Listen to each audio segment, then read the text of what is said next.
सल्लल्लाहु अलैहि वसल्लम। इसका तर्जुमा क्या है? आप फरमाते हैं इसका मतलब ये है कि जितनी कोई बंदा नेकी करे, अगर उसके मुताबिक नेकी कर दी जाए तो वो बदला होती है, और अगर थोड़ी बढ़ा के की जाए तो वो एहसान होती है। फरमाया रब करीम फरमाते हैं इस तरह करो, जरा सोच लो बचपन से लेकर आखिर तक, जहां तक तुम मौजूद हो, तुम्हारे माँ बाप ने तुम्हारे साथ क्या किया है। अगर उससे बढ़ा के करोगे तो इसका मतलब है तुमने एहसान किया है।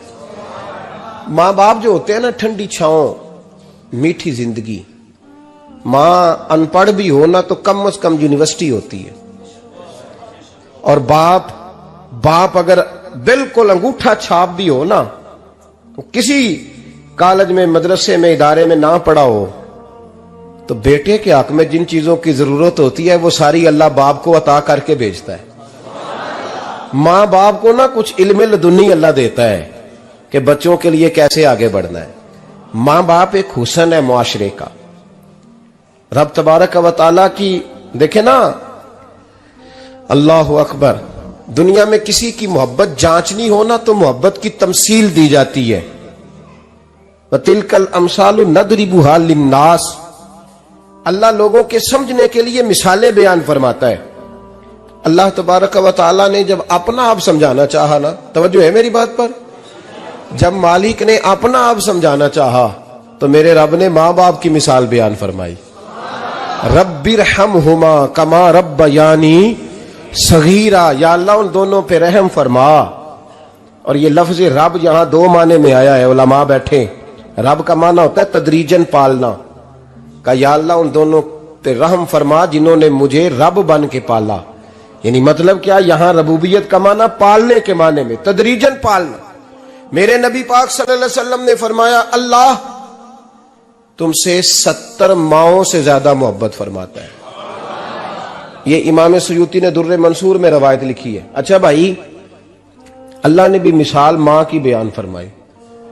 फरमाया घर जाके अपनी अम्मा को देख लो, अम्मा तुमसे कितना प्यार करती है। बस उस प्यार को तोलना शुरू कर तो 70 माओं से भी ज्यादा रब तुमसे मोहब्बत फरमाने वाला है। माँ के सीने में ना, देखे ना, एक बच्ची होती है बीए, वो उसने कर लिया, उसकी अम्मा रोज कहती है बेटे सवेरे उठा कर। सास के पास जाएगी तो वो कहेगी कि इसकी अम्मा ने सवेरे उठना सिखाया ही नहीं, और बेटी कहती है अम्मा जी दो जावांगी वेखी जाएगी। अच्छा, उसकी शादी हो गई, उसकी सास ने आहिस्ता आहिस्ता शिकवे शुरू कर दिए, खामन से कहने लगी तू इसको उठाता ही नहीं सवेरे। वो भी कहता है कमरे में जाके अम्मा शिकवा करती है तू उठती नहीं। और बच्ची लाडली थी, वो नहीं थी उठती टाइम पे। जिंदगी के 22 साल 23 साल वो सवेरे नहीं उठी, वक्त पे नहीं उठी, मिसाल दे रहा हूं। फिर उसी बेटी को अल्लाह ने एक बेटा अता कर दिया। सुबह 100 आवाज उसकी अम्मा देती थी पर उसकी आंख नहीं खुलती थी, लेकिन उसी बेटी का बेटा शहरी के वक्त हल्का सा रोता है। सारी दुनिया सोई है पर अम्मा उसकी फटाफट जागती है, फटाफट जागती है। एक आदमी था तो उसकी बीवी इंतकाल कर गई और उसने तलाक दे दी। 10-11 साल का उसका बेटा था, उसने दूसरी शादी कर ली। एक दिन अपने बेटे से कहने लगा बेटे वो सगी अम्मा ठीक थी या ये वाली ठीक है?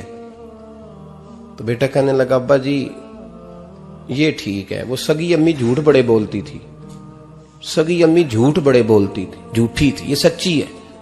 उसने कहा बेवकूफ तेरी मां झूठी थी। उसने कहा अब्बा बड़ी। क्या किस तरह? कहने लगा अब्बा जी मैं ना, कभी आपको पता मैं शरारती हूं, कभी मैं शरारत करता था ना, कोई बर्तन तोड़ देता था तो मेरी सगी अम्मा मुझे थप्पड़ मार के बाहर निकालती थी। कहती थी मैं ताला लगाऊंगी बावर्ची खाने को, तुझे सारी रात रोटी नहीं देनी, तू आज भूखा ही रहेगा। बिल्कुल नहीं देना, सारी रात नहीं देना। बड़े दावे करती थी, कसमें उठाती थी, पर बड़ी झूठी थी। आधा घंटा भी नहीं गुजरता था तो गलियों में मुझे ढूंढने लग जाती थी, ढूंढ के लाती थी, ढूंढ के, और ला के ना तो गलती मेरी होती थी, रोना मेरी अम्मा शुरू कर देती थी। वे ओए मैनू ना सताया कर वे पुत्रा। फिर मेरी मर्जी का खाना मुझे पका के देती थी, मेरी मर्जी का। और फिर मेरी अम्मा मुझे तोहफा भी देती थी, अब्बा जी वो झूठी थी, पहले कह रही थी सारी रात नहीं देना, अब आधा घंटा। ये बड़ी सच्ची है, जवाब भाई है। मैं शरारत करता हूं तो थप्पड़ मार के निकाल देती है, कहती है रोटी नहीं देनी। फिर मैं सारी रात रो के गुजारता हूं पर नहीं देती। ये सच्ची है, वो झूठी थी। तू मां के दर्द को क्या समझे। बच्चे तो कहते हैं अम्मा ने हमें कैद कर दिया, अम्मा कहती है मेरी मर्जी से खाओ। और तुझे नहीं पता उसने कैद नहीं किया, वो तुमसे प्यार बड़ा सच्चा करती, और बड़ा सच्चा प्यार करती है तेरे साथ, बड़ा सच्चा। बेटा बर्गर खा के आ जाता है, अम्मा कहती है रोटी खा ले, कहता नहीं आपने बैंगन पकाए हुए हैं मैंने नहीं खाने। तो अम्मा मिन्नतें करती है, कहती है चल तू दस की खाना है, तेनू सेवियां ना बना दिया, फटाफट दाल पक जाएगी, क्या खाएगा। अब्बा जी मेरी तरह करीब से कहते हैं छड़ पर भूख लगेगी तो आप ही खा लेगा। लेकिन अम्मा कहती है इसने रोटी ना खाई तो मुझे नींद नहीं आएगी। तो इस दर्द को समझना। मैं गुलाम हूं एक आस्ताने का, और मैं समझता हूं जो किसी का मुरीद ही नहीं उस पर तो साया ही नहीं, उसे चाहिए किसी बुजुर्ग का साया हासिल करे। लेकिन भाई ये बात भी बड़ी सच्ची है कि मेरे जैसे पीर के हाथ में 5000 रुपया नजराना दो ना, पीर साहब दुआ करना, तो पीर साहब ने दुआ पक्की याद की हुई है सबके लिए, रटी रटाई, अल्लाह खैर करे अल्लाह भला करे, तो सबके लिए रट्टा लगाया हुआ है। और अम्मा को बेटा वैसे ही कह जाए, वैसे ही अम्मा मैं इंटरव्यू देने जा रहा हूं, जरा दुआ करना, वो बीबियां मंगा के दुआए तंजीना पढ़ाना शुरू कर देती है, और सारी सारी रात मुसल्ले पे बैठी। इस दर्द को समझना। और भाई बड़ा वेल ड्रेस बेटा होता है, वेल ड्रेस नौजवान, वो 18,000 का जोड़ा पहनता है, 7,000 का जूता खरीदता है, वो कीमती किस्म की घड़ी इस्तेमाल करता है। लेकिन उसी बच्चे के जब अपने बच्चे होते हैं ना, तो बीबी को कहता है ये ले 10,000 रुपया, बच्चों के कपड़े खरीद ले, मेरे सही है अभी कल ही तो खरीदे थे। और बाप, और तू समझा ही नहीं यार, 30 साल बाप ने जवानी सारी सऊदी अरब को दे दी, लेकिन तेरा ख्याल रखा। मैं ऐसे लोगों को जानता हूं जिन्होंने 30-30 साल परदेश में कंबल नहीं बदला, और जहां गए थे तो एक कंबल खरीदा था फिर बदला नहीं। तू मां बाप के बारे में, और यहां बच्चे हिसाब करते फिरते हैं, रब्बा जी तो पिछले महीने भी 5,000 दिता सी, तुसी पैसे दा कर दे की हो, मां बाप से हिसाब करता है तू। तिरमिजी शरीफ के लफ्ज है, एक सहाबी ने आके अर्ज की या रसूल अल्लाह पैसे विरासत के नहीं, मेरे अब्बा जी ने नहीं दिए मुझे, और मैंने खुद मेहनत करके कमाए, अब मेरा अब्बा मुझसे पैसे मांगता है तो क्या करूं, और मेरे हैं, मैंने कमाए हैं, अब्बा जी ने नहीं दिए, विरासत नहीं, हिस्सा नहीं मिला।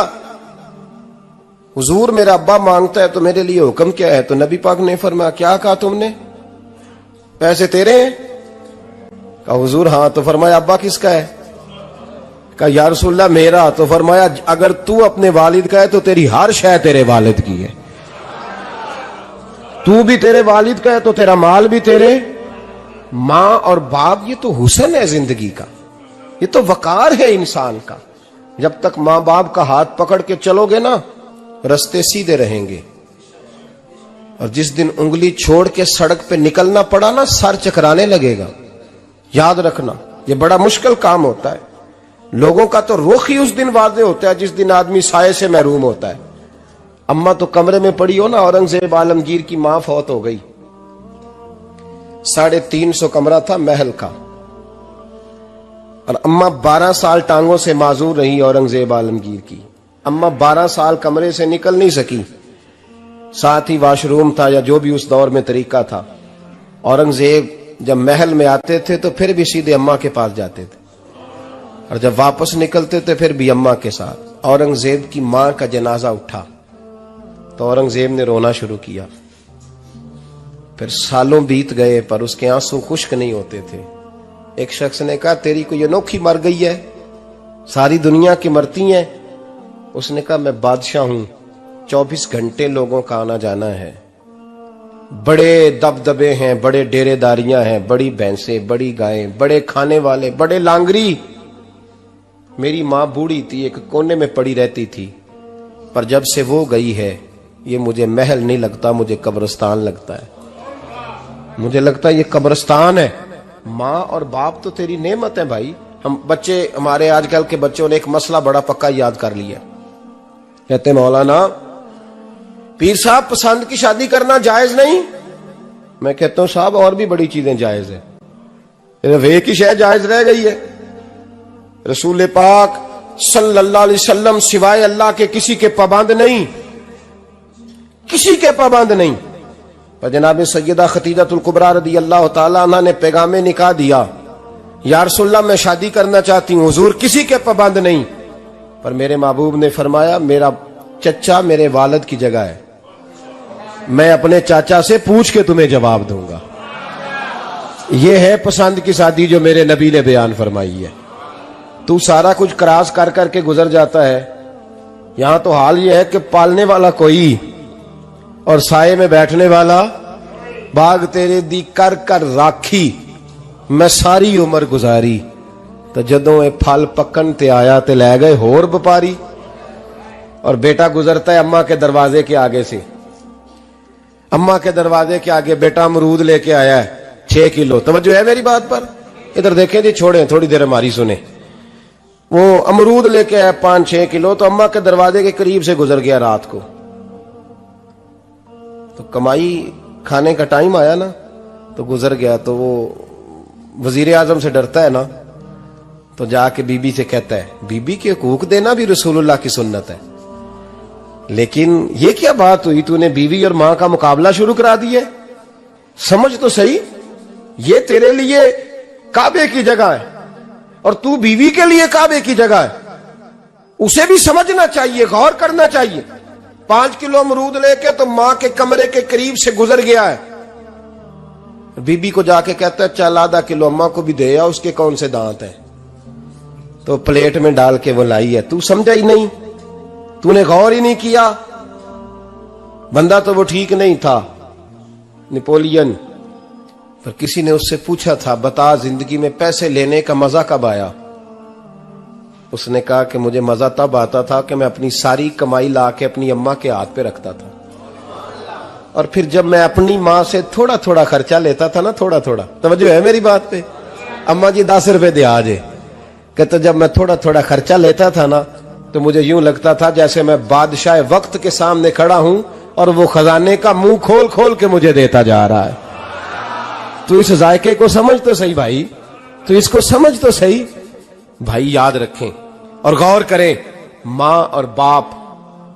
और फिर ये भी सुन लें, नबी पाक सल्लल्लाहु ताला अलैहि वसल्लम ने मां बाप के लिए फरमाया हुमा जन्नतुका व नारुक, यही तेरी जन्नत है और यही तेरे लिए जहन्नम है। अगर ये राजी हो गए तो तेरे लिए जन्नत है, नाराज हो गए तो चाहे तू 100 पीर के मजार पे हाजिरी दे आ, लेकिन जब तक अब्बा राजी नहीं उतनी देर तक अल्लाह राजी। ये हदीस पाक है, हुजूर ने फरमाया जिसके वालिद राजी उसका अल्लाह राजी, और जिसका बाप नाराज उसका अल्लाह। हाँ बेशक, अब ये हदीस है ना, तो सारे वली एक तरफ बैठ जाएं, कहें या अल्लाह बख्श दे मुरीद को। लेकिन अगर अब्बा कहे या अल्लाह ना माफ करना, तो अल्लाह उन औलिया की नहीं मानता, वालिद की मानता है। इसलिए बुल्ले शाह आसमानी उड्डियां पढ़ना है, जेड़ा घर बैठा उन्होंने पढ़िया ही नहीं। भाई याद रखो, मां बाप से प्यार करो, इनकी खिदमत करो, इनके पास बैठा करो, और मां बाप को टाइम दें, वक्त दें, चंद घड़ियां उनके पास बैठें। आप यकीन करें, अब्बा जी से आप मशवरा कर ले, सिर्फ मशवरा, मर्जी बेशक अपनी करें, लेकिन उस मशवरे में आपको इतना साया मिलेगा कि जिंदगी में कभी नाकामी नहीं होगी। और असी सज्जन दी मननी, अब्बे दी नहीं मननी। तो फटे पे जो नलायक हमारी तरह का बैठा है उससे मशवरा लेना है, वालिद से नहीं लेना। बाप के पास बैठे, उससे मशवरा लें। मेरे अब्बा जी किसान थे, मैंने अपनी जिंदगी में ढेरों चीजें अपने बाप से सीखी हैं, दर्जनों चीजें सीखी हैं। मेरे वालिद बड़े खुददार थे, मिजाज में अजीब सी खुददारी थी। कोई बंदा कभी हाल पूछ लेता था ना कि हालात किस तरह के हैं, तो फरमाते थे भाई अगर बताना हुआ तो अपने अल्लाह को बताऊंगा। अल्हम्दुलिल्लाह बड़ा फजल है, मैंने उनके हाथों पे हमेशा छाले देखे, हमेशा छाले, लेकिन उनका हाथ कभी किसी दुनियादार के सामने फैलता हुआ नहीं देखा। लोग मुझे कहते हैं आप किस पीर साहब के साहबजादे हैं, तो मैं कहता हूं मैं उस पीर का साहबजादा हूं जिसने मेहनत करके हलाल की कमाई खाई सारी जिंदगी। ये लोग पीर नहीं होते, ये मुर्शिद नहीं होते, और मैंने दर्जनों चीजें सीखी उनसे। तो सीखने तो बैठ, तुझे हजारों चीजें मिलेंगी। भाई अपनी जिंदगी में माँ बाप की तरफ देखो, सबसे जरूरी काम है इन्हें वक्त दो। अम्मा के ओ भाई बड़ा मुश्किल है दुनियादारों से तारीफ कराना, ते अम्मा दे कोल ते एवं 2 मिनट राती बईए ना आखी अम्मा पैर कटे ना रजाई चो तेरे घुट छड़ा, ते अम्मा कहती जा मेरा पुत्र थकिया आया तू सो जाके, मैं कदों काम लगी सा, मैं कदों हलवान डई सा, जा सो जा जाके। बस ये कार्रवाई है। तूने 2 मिनट के लिए कह दिया, सवेरे पूरे मोहल्ले में तेरी अम्मा कहेगी अल्लाह मेरे पुत्र वर्गा पुत्र सारियां नूं दे। राती आउंदा है ते मैनू घुट के सौंदा है, अल्लाह घुटिया कोई नहीं सुनिया भी कार्रवाई पाई सू, लेकिन वो सबको बताती है। तो भाई इतनी कीमती चीज और तू छोड़ के मैं कभी जलसे से देर से आता था ना, अब तो जाता नहीं ज्यादा जगहों पे। कोशिश करता हूं कि चलो माहौल के मुताबिक, थोड़ा खुश्क आदमी हूं तो हर जगह सेट नहीं हो पाता, इसलिए कम जाता हूं। तो कभी रात को आते थे ना देर से, मेरी अम्मा जी शुगर की मरीज थी, तो मैं छोटे भाई को फोन करता था कि अम्मा जी सो गए, कहने सो गए।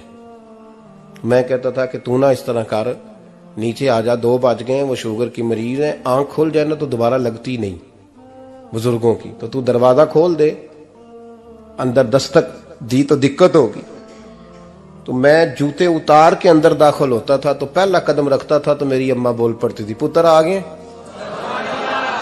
आ गए। ओ भाई तू इस दर्द को समझना, कोई तुझे मिलेगा, कोई मिलेगा तुझे ऐसा। अब मैं दूर दराज भी चला जाता हूं, उनकी जिंदगी में नहीं जा पाया, कहते हमने नहीं जाना, घर में रहना है। इस कैफ को समझ ले, इस दौलत के करीब हो जा। हजरत अबू हुरैरा रदी अल्लाह ताला अन्हु फरमाते हैं मेरी अम्मा बूढ़ी थी, मैं उनकी खिदमत करता था। बाप की खिदमत और माँ की खिदमत सबके हिस्से में नहीं आती, ये रब जिसे महबूब रखता है उसे ये मौके अता करता है। खुश नसीब है जिसे बूढ़ा बाप मिले और वो नौकरी करे, खुश किस्मत है जिसको बीमार माँ मिले और वो नौकरी करे। हजरत अबू हुरैरा फरमाते मेरी अम्मा बूढ़ी थी, तो उनका मैदा कमजोर हो गया था, तो मैं उठा के पखाना पेशाब करता था तो कई दफा मेरे ऊपर कर देती थी। ये हजरत इब्न जौजी अलैहिर्रहमा ने इसको लिखा है। फरमाते हैं मेरे दिल में ख्याल आता था कि मैं बड़ा खिदमत गुजार हूं अपनी माँ का। एक दिन मैं हजरत उमर के पास बैठा था उनके दौरे खिलाफत में, तो एक शख्स आ गया। उस शख्स ने आकर के कहा कि हजरत उमर से हुजूर एक मसला पूछना है। फरमाया पूछो। वो कहने लगा हुजूर मेरी अम्मा बूढ़ी हो गई है, बीमार रहती है, मरीजा है, मुझे आवाज देती है बेटे पेशाब आया है, आवाज देती है, तो मैं अम्मा को उठाता हूं। अभी मैं बैतुल खिला तक, वॉशरूम तक जाता नहीं कि मेरी अम्मा मेरे ऊपर पेशाब कर देती है। हजरत उमर से कहने लगा हुजूर बचपन में मैं अम्मा पे पेशाब करता था, अब अम्मा मेरे ऊपर कर देती है, तो हक अदा हो गया ना। हजरत अबू हुरैरा कहते जब उसने सवाल पूछा तो मेरे भी कान खड़े हो गए। मैंने कहा ये तो मेरे वाला मसला पूछ रहा है, मेरे वाला मसला पूछ रहा है। मेरे पास एक दोस्त जुमा पढ़ने आते हैं बड़ी दूर से, मुझे कहने लगे हजरत साहब जदों भी मैं आउना ना तुसी मेरी ही गल छेड़ देंदे हो, वो जो बात होती है ना बिल्कुल मेरी होती है। मैंने कहा नहीं यार जो मैं कर रहा होता हूं वो मेरी भी होती है, वो सारे मुआशरे की होती है। हमें लगता है कि मेरी हो रही है, हालांकि वो बात हमारी सबकी मुश्तरका होती है। सुन ले और याद रख लें। हजरत अबू हुरैरा फरमाते मेरे कान खड़े हो गए। मैंने कहा इसने तो मेरी बात पूछनी शुरू कर दी। हजरत फारूक आजम से कहने लगा हुजूर बचपन में मैं अम्मा पे पेशाब करता था, वो मेरे ऊपर कर देती है, तो हक अदा हो गया। हजरत उमर कहने लगे नहीं कोई नहीं हुआ। उसने कहा हुजूर मुझे समझाएं, वो सारे काम जो मैं अम्मा के साथ करता था अम्मा मेरे साथ करती है, तो क्यों नहीं हुआ। हजरत उमर कहने लगे भाई पेशाब तो तू भी अम्मा पे करता था और अम्मा भी तेरे ऊपर करती है, पर तेरी और तेरी माँ की सोच में बड़ा फर्क है। उसने कहा हुजूर किस तरह, तो क्या जवाब है सैयदना फारूक आजम का, लौ काना नबिय्यम बाद लकाना उमर इब्न खत्ताब। क्या जवाब है। हजरत उमर फरमाने लगे तेरी और तेरी माँ की सोच में बड़ा फर्क है। कहा हुजूर किस तरह। फरमाया जब तेरी अम्मा तेरे ऊपर पेशाब करती है ना तो तू दुआ करता है कि या अल्लाह बूढ़ी हो गई है, इसे पर्दा दे दे, और जब तू अपनी अम्मा पे पेशाब करता था तो वो दुआ करती थी, या अल्लाह मेरे लाल को लंबी जिंदगी अता फरमा। फरमाया ये तेरा और उसका फर्क है, तू पर्दे की दुआएं।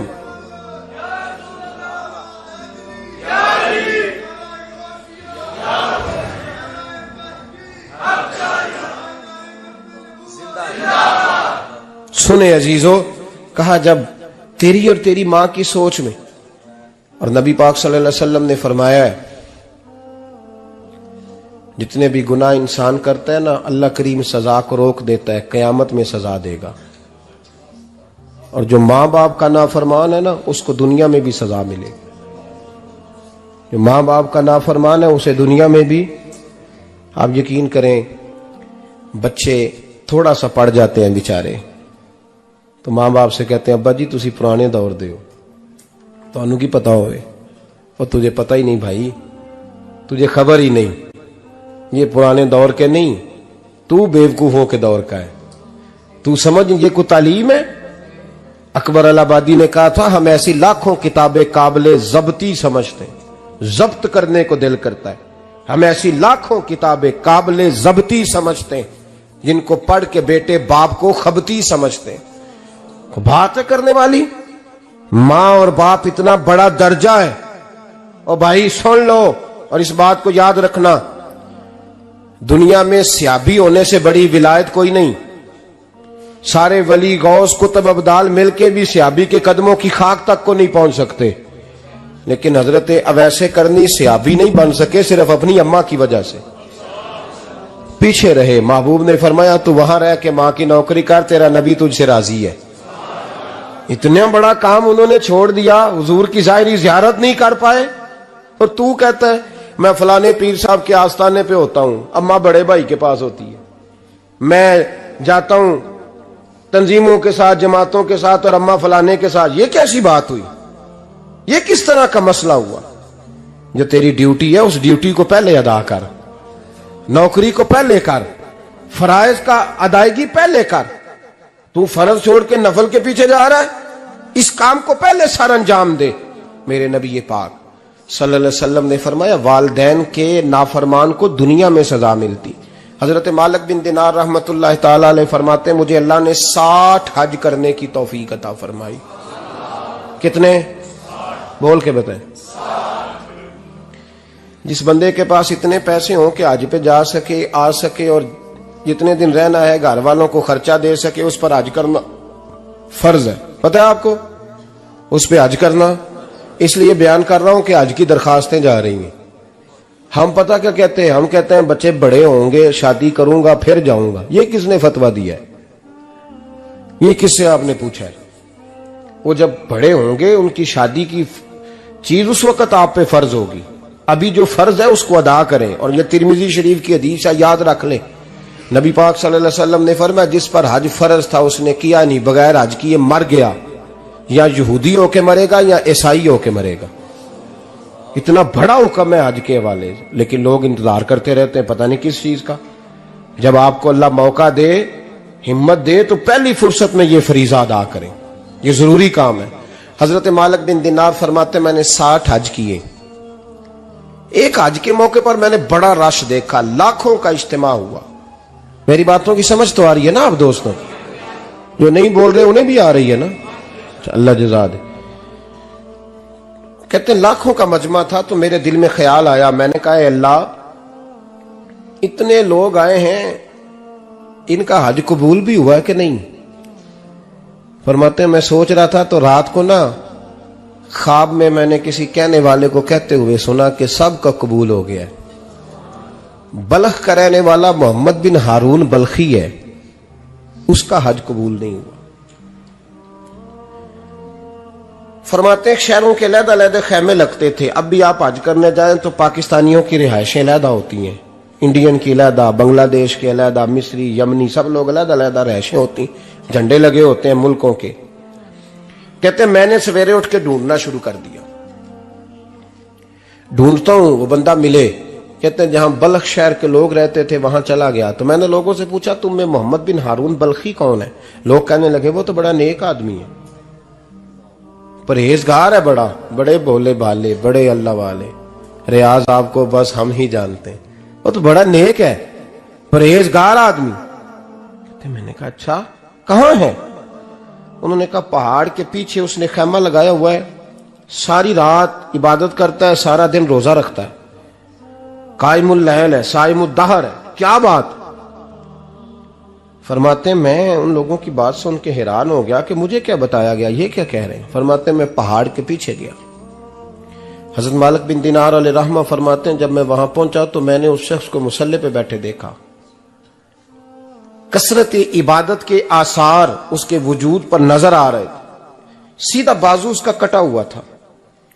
फरमाते 2 रकते मुकम्मल करके ना मैंने उससे अस्सलामु अलैकुम कहा तो मुझे कहने लगा वालेकुम अस्सलाम, आप मालिक बिन दिनार हैं? मैंने कहा बड़ी इसकी फिरासत है। फरमाते फिर उसने ठंडी सांस ली, कहने लगा आपको ख्वाब आई होगी कि मेरा हज कबूल नहीं हुआ। फरमाते मुझ पर और बिजली गिरी कि क्या कह रहा। मते मैंने कहा यार लोग भी तेरी तारीफ कर रहे हैं और तेरी बसीरत भी बड़ी है, तो ये माजरा क्या है? कहने लगा आप ना पूछें। ये कह के उसने रोना शुरू किया, देर तक रोता रहा। मैंने कहा नहीं यार तू बता। कहने लगा नहीं आप ना पूछें, आप नाराज होंगे। मैंने कहा मैं नहीं होता, तू बोल ना। कहने लगा हुजूर 24 साल हो गए मुझे हज करते हुए, 24वां हज है मेरा, और हर साल कोई अल्लाह का वली आके बताता है कि जा चला जा तेरा कोई नहीं कबूल हुआ। बेपरवाही वेख सज्जन दी, जिथे किसे दी पेश ना जावे, ओने ताजा वाले दर दर रोले, ते मंगते तख्त बिठावे, आजम किसे नु कारा मिलदा ही कोई काबे खाली आवे। कहते हैं उसने मुझे कहा हुजूर 24वां हज है, हर साल कोई बताता है। मैंने कहा तेरी गलती। कहने लगा मैं अपनी मां का नाफरमान। मैंने कहा वाकया क्या हुआ? कहने लगा हजरत अल्लाह ने मुझे दौलत दी, माल दिया, जमीनें दी, तो मैं अय्याश हो गया। अब यकीन करें अल्लाह लोगों को माल देता है तो वो समझते हैं मेरी चालाकी से आया है, मैं तेज बड़ा था इसलिए आया है, नाफरमान होते हैं। लेकिन जो रब लेना जानता है, देना जानता है, वो लेना भी। वारस शाह मान करी ना वारसां दा, रब बेवारसा करके मार दई। लोग बड़े स्मार्ट बन जाते हैं, उनकी गुफ्तगू में बड़ा तकब्बुर होता है, उनके निगाहों के अंदाज में बड़े, वो कहते हैं ओहो सब लोग बेवकूफ हैं, सिर्फ मैं सियाना हूं, काम जो सही चल रहा है। ओ भाई 1 मिनट लगता है इंसान को बादशाह से फकीर होने में। एक इमाम मालिक रहमतुल्लाह अलैह बैठे थे तो हारून रशीद आपसे कहने लगा इमाम अबू मालिक से, हजरत बताएं इस वक्त अल्लाह क्या कर रहा है? आप फरमाने लगे यार तू बड़े मोटे दिमाग का है, किस तरह के सवाल पूछता है? बादशाह था ना। कहा नहीं आप बताएं। तो इमाम मालिक फरमाने लगे तू तख्त पे बैठ के सवाल पूछता रहता है और मैं नीचे बैठ के जवाब देता रहता हूं, नीचे आ फिर बताता हूं। उसने कहा जनाब बताएं। फरमाने लगे तू सवाली है ना, तो तू नीचे बैठ और मैं ऊपर बैठता हूं। क्या जनाब आ जाए।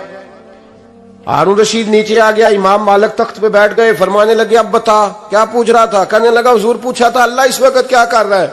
फरमाने लगे रब इस वक्त तुझे समझा रहा है कि इस तख्त पे तकब्बुर न करना, 1 मिनट लगता है मैं तुझे उठा के मालिक को बिठा दिया करता हूं, ये तुझे समझा रहा है, लिहाजा इस समझ पे कायम रहना, तकब्बुर न करना, 1 ही तो मिनट लगता है, ये तुझे समझा रहा है। तो वो शख्स कहने लगा मोहम्मद बिन हारून बल्खी इमाम मालिक बिन दिनार से कि हुजूर बड़ी दौलत थी तो मैं अय्याश हो गया था। रमजान का महीना था, अम्मा तंदूर में रोटियां लगा रही थी, मैं शराब पी के घर आ गया।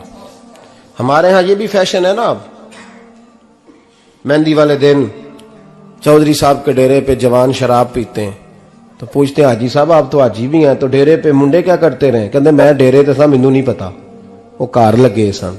हाजी साहब आपको सारा पता है और अल्लाह आपसे पूछ लेगा। यहां तो कोई आदमी चुप कर जाएगा आपके किलों की वजह से, लेकिन अर्श के मालिक को भी तो जवाब देना है कि नहीं? क्या तरीका है? देखे ना, कुल वाले दिन महफिल और मेहंदी वाले दिन अल्लाह से सिर्फ दुखों का रिश्ता है, रसूलुल्लाह से सिर्फ गमों का रिश्ता है। अगर तूने ढोल ढमक्का शोर शराबा किया है शादी वाले दिन तो कॉल वाले दिन भी बजा, तेरा पता चले, जनाजे पे भी बजा। क्या तमाशा है? मजहब सिर्फ रस्म है, जरूरत है। कोई मर गया तो कुरान पाक खोल लो, बाकी जो मर्जी करो। हज भी कीती जांदे हो, लहू भी पीती जांदे हो, खो के माल यतीमां दा भेज मसीती जांदे हो, फट दिलां दे सींदे नहीं, टोपियां सीती जांदे हो, नफ्स ते छुरी फेर दे नहीं, बकरे कीती जांदे हो, फर्ज भुलाई बैठे हो, नफला नीती जांदे हो। ओ दसो ते सही बुल्ले नू ए की कुछ कीती जांदे हो। ओ दसो ते सही बुल्ले शाह नू की कुछ कीती जांदे हो। कोई तरीका है? कोल शरीफ पे मौलवी साहब तशरीफ लाइएगा, अब्बा जी के कोल है, तो मैं तो कहता हूं बजा ना बैंड बाजे वाला आज भी, तेरा पता चले कि ये दो काम कैसे होते हैं। तू किस तरह दो कश्तियों का, समझ नहीं आती बात की। मैं तो जाता ही नहीं बैंड बाजे वाली शादी पे, मैं कहता जिनको मर्दी पढ़ा लो ने कहा, हमसे नहीं दो काम होते। अल्लाह रोजी देने वाला है, एक ही करते हैं। दो रंगी छोड़ के यक रंग हो जा, सरासर मोम हो जा या संग हो जा, मौज करो। हम इस चक्कर में पड़ते ही नहीं, हम वो रास्ता ही छोड़ देते हैं जो हमारी तबीयत के मुताबिक नहीं होता। बस खत्म हो गई बात। इसलिए गौर करें और याद रखें इस बात को। इमाम मालिक बिन दिनार रहमतुल्लाह अलैह फरमाते हैं, मुझसे कहने लगा पैसे आए तो मैं याश हो गया। रमजान का महीना था, असर के बाद मेरी अम्मा इफ्तारी की तैयारी कर रही थी। मैं गया, मैंने कहा शराब पी हुई, अम्मा रोटी दे। तो अम्मा कहने लगी शर्म कर, शर्म कर, रोजा रखा नहीं तो जिन्होंने रखा है उनका तो ख्याल कर। कहते अम्मा की बात का मुझे गुस्सा लगा। मैं कहा करता हूं बदनसीब है वो बेटा जिसका बाप उससे बात करते हुए डरता है कि पता नहीं कहां से बोलेगा। बदनसीब नहीं वो बेटा जिसकी मां उससे बात करते हुए सहम जाती है कि पता नहीं कौन सी बोली बोलेगा। बदनसीब नहीं कि मां बाप भी जिससे खोल के बात ना कर सके।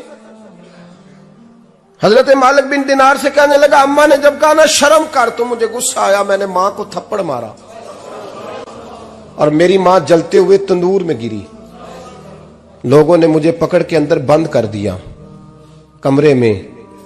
सारी रात मैं शोर सुनता रहा पर नशे में धुत रहा। सवेरे आंख खुली तो मेरी बीवी बैग बांध रही थी। मैंने कहा कहां जा रही हो? कहने लगी जो मां का नहीं बना मेरा कैसे बनेगा। वो मैंने कहा मेरी अम्मा का, वो तो लोगों ने रात को ही दफन कर दी जनाजा पढ़ के। तड़प के कहने लगा मुझे क्यों नहीं बताया? तो कहते हैं लोग कहने लगे तेरी मरती हुई मां कह गई थी इसे मेरा मुंह ना देखने देना, मेरे जनाजे के करीब ना आए। हजरत मालिक बिन दिनार फरमाते हैं जब उसने ये बात सुनाई तो मैंने भी उसके मुंह पे थप्पड़ मारा। मैंने कहा तू इसी काबिल है। कहते हैं वो रोने लगा, हुजूर दुआ करे अल्लाह मुझसे राजी हो जाए। कहने लगा जब मां की इंतकाल की खबर मिली तो मैंने कुल्हाड़ी लेके वो हाथ काट दिया जिससे मां को मारा था। मैंने सारी जायदादें खिरात कर दी। 24 साल हो गए, 24 साल। सारी रात नमाज पढ़ता हूं, रोजा रखता हूं, हज करता हूं, पर हर साल कोई आके कहता है जा दौड़ जा तेरा कोई नहीं कबूल हुआ। हुजूर दुआ करे मालिक राजी हो जाए। फरमाते मैं थप्पड़ मार के आ गया। मैंने कहा तुझसे राजी हो जाए इतने जालिम से? इमाम मालिक फरमाते हैं रात को आके सोया तो मुझे ख्वाब में रसूल पाक का दीदार हुआ। तो नबी पाक अलैहिस्सलाम ने फरमाया मालिक तू उसे मायूस क्यों कर आया है? अल्लाह तो बड़ा मेहरबान है। कहा हुजूर मां के नाफरमान को माफी कैसे मिलेगी? तो इमाम मालिक फरमाने लगे नबी करीम ने फरमाया जाओ उसे जाके बता दे तुझे कयामत में तेरी मां की वजह से बख्श दिया जाएगा। कहा हुजूर अम्मा की वजह से किस तरह? तो महबूब फरमाने लगे इसकी मां कयामत में इसके खिलाफ मुकदमा दायर करेगी रब करीम की अदालत में। ए अल्लाह मैंने 9 माह पेट में रखा, दर्द सह के इसे जना, जिगर का खून पिला के पाला और इसी ने मुझे कत्ल किया। रब करीम इसकी मां का मुकदमा सुन के कहेगा उठाओ इसको दोजख में फेंको, इसने मां जलाई थी इसे भी जलाओ। महबूब फरमाने लगे जब पकड़ करके मालिक उसको मोहम्मद बिन हारून को लोग ले जाएंगे ना जहन्नम की तरफ, अभी फरिश्ते घसीटेंगे ही तो पलट के फिर अम्मा की तरफ देखेगा और दूसरी दफा फिर घसीटेंगे तो पलट के देखेगा और तीसरी दफा फिर पलट के कहेगा अम्मा ये मुझे जलाने लगे, अम्मा ये जहन्नम में फेंकने लगे। मेरे हबीब फरमाने लगे वो जल के मरने वाली मां वहां भी बोल पड़ेगी, कहेगी या अल्लाह चल मैंने माफ किया तू भी माफ कर दे, ऐ अल्लाह मैंने माफ किया तू भी माफ कर दे। अल्लाह तू माफ कर दे इसे, अल्लाह तू इससे दरगुजर फरमा, इसे माफ कर दे। मेरे महबूब पाक अलैहिस्सलाम फरमाते रब करीम कहेगा इसने तुझे जलाया, तो कहेगी अल्लाह ये तो बेटा था इसने जला दिया, मैं माँ हूं, मेरे सामने जले तो मैं कैसे बर्दाश्त कर सकती हूँ। फरमाया उसने जला के मारा था, पर उसी माँ की वजह से रब करीम इसे जन्नत अता फरमाएगा। पलटा पलटा, जा जाके माँ के पैरों में बैठ, जा सवेरे अनपढ़ बाप से दुआ कराया कर, जा बिल्कुल अंगूठा छाप बाप से सुबह दुआ कराया कर, देख रब करीम तेरे लिए रहमतों के दरवाजे खोल देगा। और आखिरी बात ये भी सुन ले, माँ बाप के इंतकाल के बाद रिश्ते खत्म नहीं होते। रिश्ते खत्म, क्या दुआ मांगते हो नमाज में? रब्बना इग़फिर ली। इसका मतलब है माँ बाप तो है ना, वो जो औलाद बचपन में चली जाएगी ना, नाबालगी में, छोटे बच्चे, वो कयामत में माँ बाप की सिफारिश करेंगे। माँ बाप के इंतकाल के बाद भी आला हजरत फाजिल बरेलवी ने 12 हुकूक लिखे हैं माँ बाप के फतावा रज़विया में। फरमाया उनके दोस्तों से दोस्ती रख, उन्होंने वादे किए थे वो वादे पूरे कर, अगर उनके जिम्मे कर्जे हैं तो अदा कर, और अगर तेरे माँ बाप जो नेकियां करते थे वो नेकियां जारी रख। और इमाम जलालुद्दीन सयूती ने शरह सुदूर में लिखा है जमीन पे रह के गलत काम ना करना, वरना फरिश्ते कब्र में जाके तेरे माँ बाप को कहेंगे तो कितनी बुरी औलाद पैदा करके आया।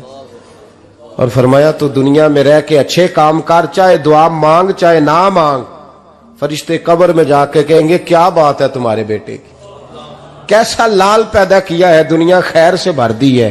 और भाई मुझसे कोई बंदा पूछे ना कि माँ बाप को इसाले सवाब का सबसे बेहतरीन तरीका, तो मैं कहता हूं बेटे नमाजी हो जाओ।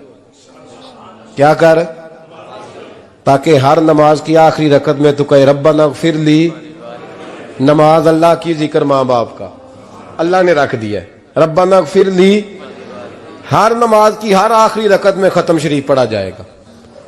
और नमाज के अंदर पढ़ेंगे इंशाअल्लाह ताला, पढ़ेंगे नमाज इंशाअल्लाह, वादा नहीं करा रहा।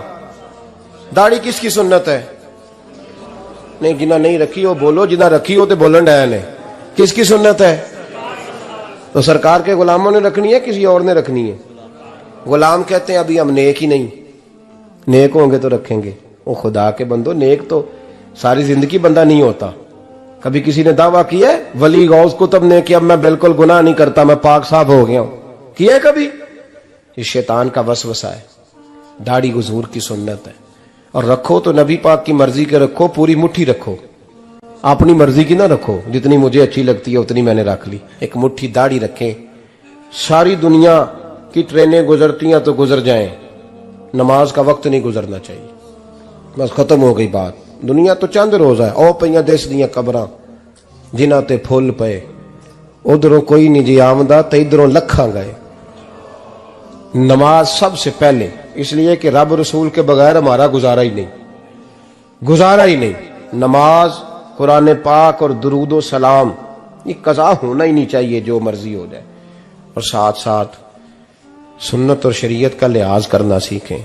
और मेरी अपील ये है, हर इमारत पे गुलाफ नहीं चढ़ता, सिर्फ खाना काबा पे चढ़ता है।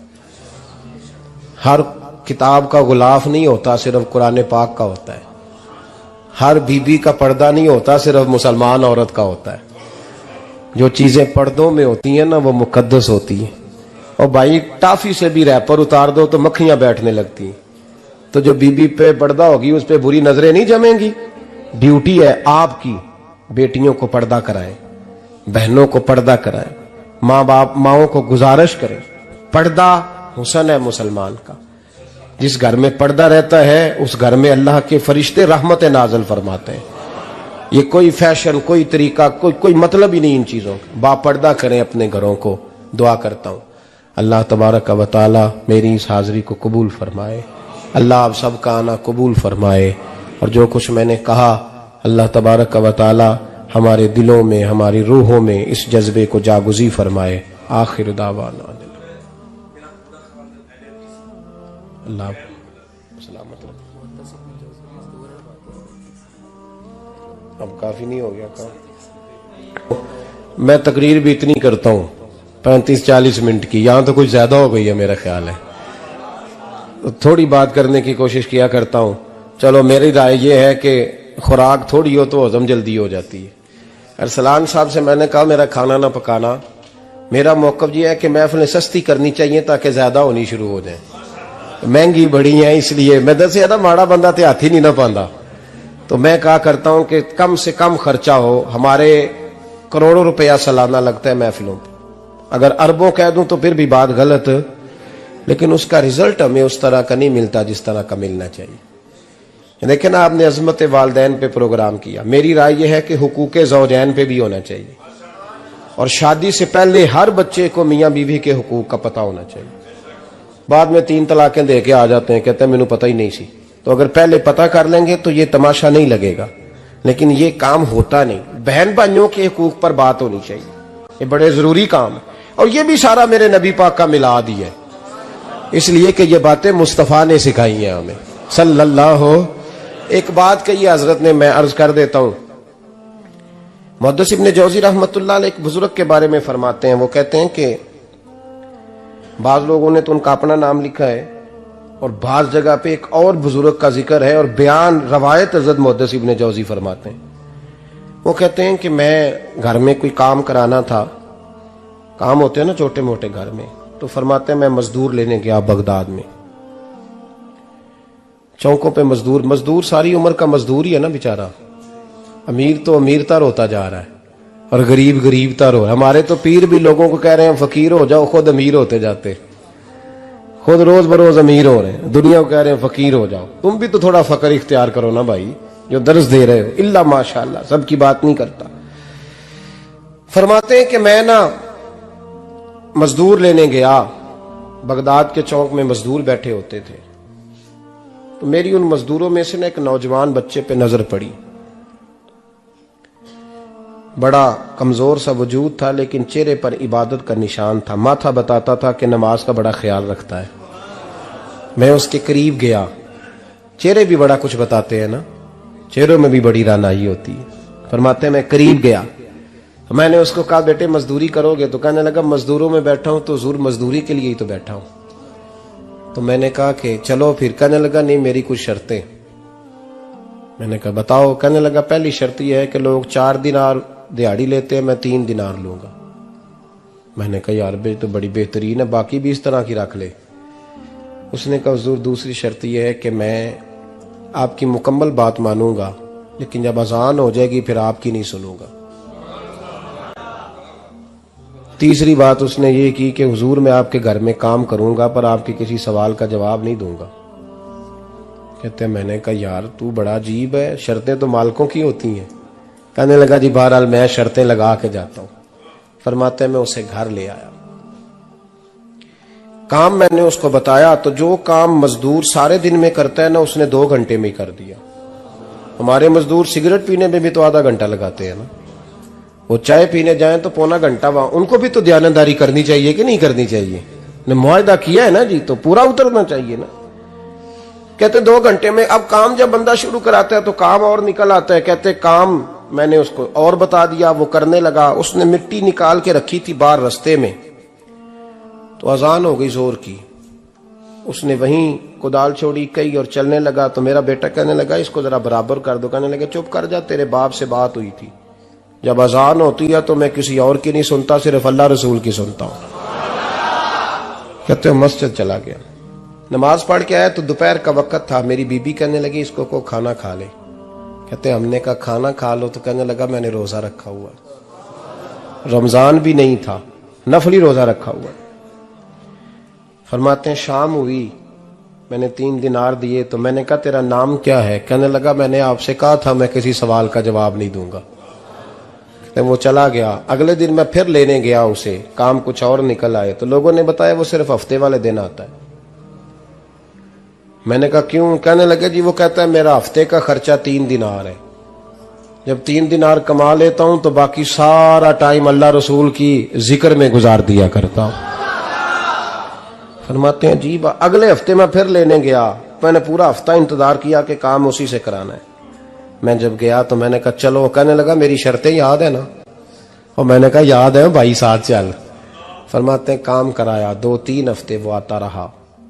एक हफ्ते में गया तो लोगों ने कहा हुजूर आज नहीं आया। क्यों? कहने लगे बीमार हो गए। कहाँ घर है? कहने लगे बगदाद के कब्रिस्तान के पीछे जो कच्ची आबादी है उसमें रहता है। फरमाते मैं गया, दरवाजे पे दस्तक दी तो कहने लगा हुजूर आप हैं? दरवाजा खोला है, आ जाइए। फरमाते मैं अंदर गया तो मैंने कहा तुम्हें कैसे पता चला मैं आया हूं? कहने लगा हुजूर अल्लाह वाले हो, आप नहीं आना था, वरना अमीर तो गरीबों का पता लेने कोई नहीं आते। कहते मैं करीब गया तो कहने लगा मैं आपका इंतजार कर रहा था, तेज बुखार है, ताप रहा। जेब से कुछ पैसे निकाले, कहने लगा ये पैसे रख लें। एक अंगूठी निकाली, कहने लगा हुजूर आज रात को मेरा इंतकाल हो जाएगा, इन पैसों का कफन खरीद के सुबह जनाजा पढ़ के मुझे दफन कर देना, और जब दफन करो तो ये अंगूठी लेके असर के बाद हारून रशीद के पास जाना। आप उसे कहना मैंने मिलना है, पर वो आपको टाइम नहीं देगा। आप उसको आवाज दीजिएगा कि तेरी एक अमानत है मेरे पास, फिर वो आपसे मिलेगा तो अंगूठी दे दें, फिर आप मेरी तरफ से फारिग हैं। हजरत फरमाने लगे तेरा नाम? और कहने लगा हुजूर वक्त थोड़ा है,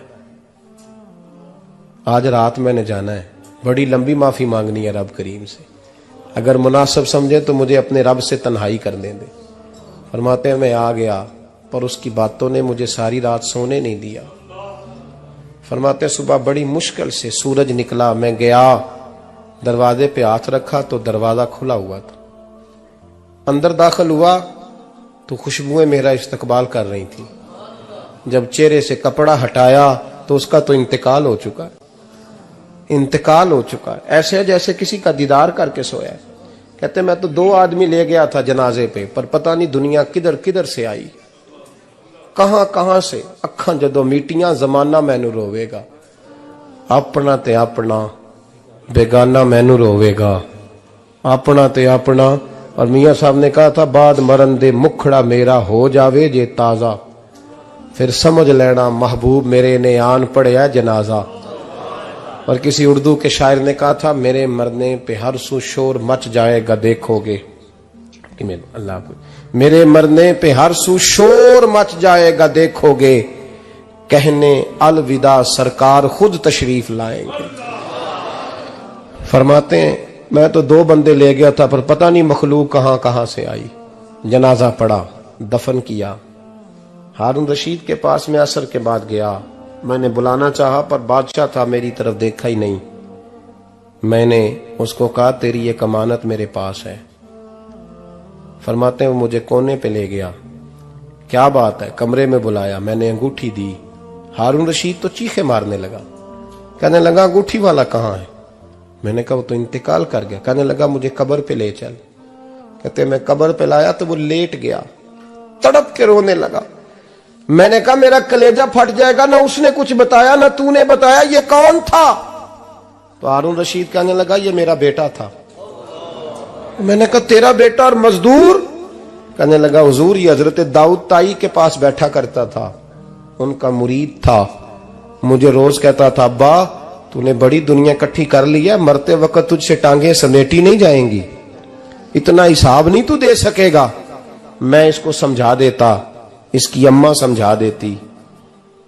ये रोज हमें कहता छोड़ दो आ जाओ अल्लाह रसूल की बारगाह में झुक जाएं, हम समझ। एक दिन ये चला गया, कहने लगा फिर तुम्हारा रास्ता और है और मेरा रास्ता और है। ये सोने की अंगूठी गलती से इसके पास रह गई थी, गलती से हीरे की अंगूठी चली गई।